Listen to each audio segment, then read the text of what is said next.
One of the really fortunate opportunities that we've had here at ECHO is that we have space and staff capacity to run a COVID guideline compliant childcare. And so we've been doing that for the past 12 weeks of the summer.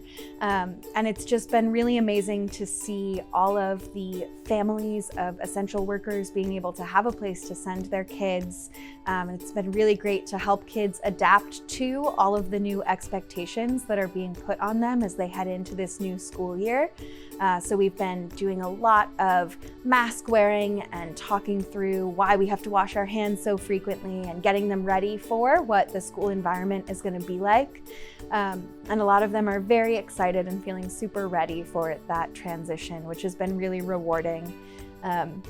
And it's also really important that we are supporting their social emotional development as all of this chaos unfolds around them.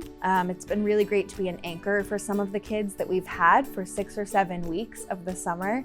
It's just made a really, really big difference, and we've been able to watch them sort of progress and learn so much about themselves and how to interact with one another under these really challenging circumstances.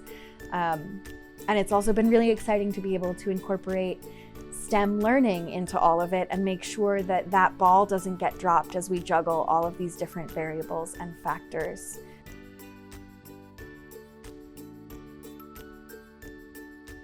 Well, I work right up the hill at the hospital, so it's really been convenient to be able to drop her off and just go straight up to work and then come on down and get her.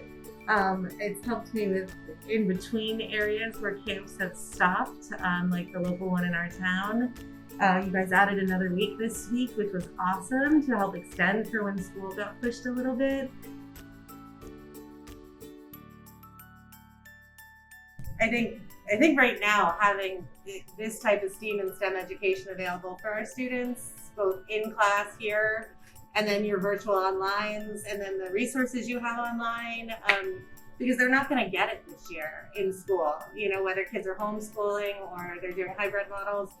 To be able to supplement with that kind of education for them, especially at this age, if we can keep our young people, especially our young women, involved in STEAM and STEM education, and it's going to make the world a difference in the long run. And I checked out the site this morning from what you had seen, and I'm pretty excited to be able to put something on that I know is educational and it's good and it's interactive, and I can go, you can do this for a little while, let me go work, and I know that she's actually getting a good education.